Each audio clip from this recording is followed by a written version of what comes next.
Profitant d'une opération d'amélioration de l'habitat, Marc, mon mari, a donc fait faire des appartements.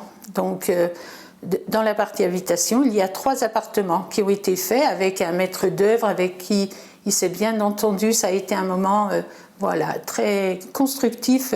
Voilà. Mais de fait, il a profité de l'aide avec l'ANA. Donc les logements étaient ensuite conventionnés avec un plafonnement des loyers.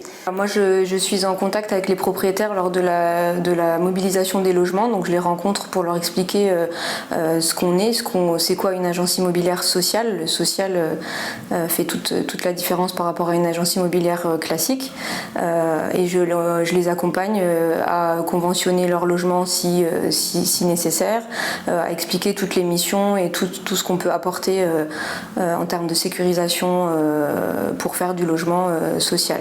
J'ai vu qu'il y avait ce lien à Lons et j'ai pris contact et franchement tout s'est vraiment très bien passé à partir de là. J'ai eu une aide pour les démarches, les diagnostics à refaire. Il y a vraiment, ça répond complètement à ce que je demande. J'habite pas sur Lons. J'ai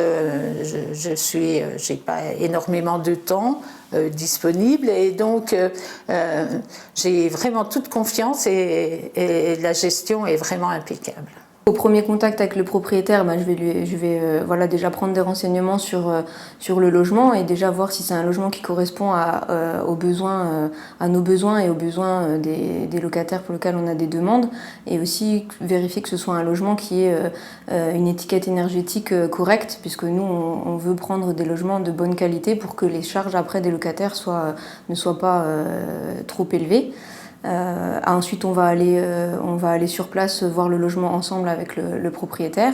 Et puis là, je vais lui expliquer les avantages à passer par notre agence. Solia a aussi un aspect social et déjà, quand les personnes s'installent, il y a un échange avec eux. Et quand il y a des pannes de vie de la part des locataires, il y a une assurance de loyer impayé.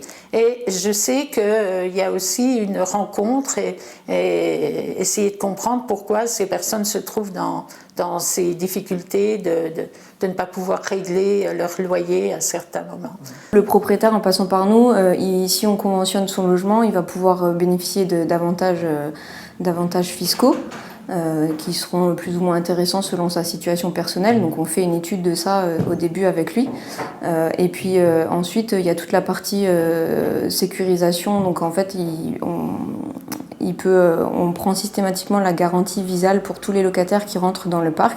C'est une garantie qui est gratuite pour le compte du propriétaire et qui va prendre en charge les loyers si le locataire ne paye pas son loyer 2 fois de suite, par exemple. Et ben, la garantie va payer pour lui et le propriétaire n'aura pas de dette, mais la dette sera chez Visale. Et nous, bien sûr, on est là pour accompagner toujours le locataire pour remettre en place un plan d'appurement ou pour faire en sorte qu'il reprenne le paiement de son loyer. Il y a une personne qui s'occupe de toute la mise en location, donc elle reçoit les demandes des logements, elle les étudie, et ensuite elle contacte les locataires qui sont en recherche pour leur proposer des visites, et puis ensuite elle fait l'état des lieux d'entrée, les baux, etc.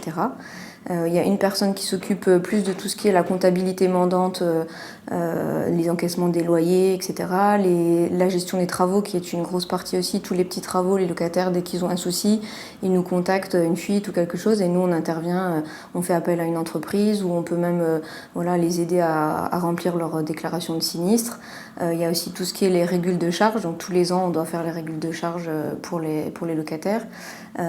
Et puis une personne, donc qui est un poste très important dans notre agence, c'est une intervenante sociale qui est là pour accompagner les locataires du début de leur entrée jusqu'à leur sortie. Donc tous les locataires qui rentrent dans un de nos logements, elle les rencontre dans les 15 jours qui suivent l'entrée pour expliquer ses missions et faire un petit diagnostic de leur situation, voir s'ils ont besoin d'un accompagnement plus ou moins poussé. Et puis après, en fonction, elle va les rencontrer de façon plus ou moins espacée selon les besoins. On a des propriétaires qui ont plus un profil investisseur, qui ont beaucoup de logements et qui là nous laissent plutôt carte blanche sur mettre les locataires qu'on veut et puis voilà, on gère un peu comme au mieux pour eux, toujours en étant en lien avec eux, notamment pour tout ce qui est travaux, on les interroge toujours avant de valider des devis par exemple. Et puis on a des propriétaires qui ont 1 ou 2 logements, souvent c'est un héritage de famille et qui sont très soucieux de leur logement et de l'état dans lequel ils pourraient être rendus. Donc là, voilà, on s'adapte aussi à chaque type de propriétaire. On essaye de communiquer toujours avec eux. On est, je pense, très réactif pour répondre à leurs sollicitations. Et voilà, on essaye de faire que ça se passe au mieux entre eux et nous.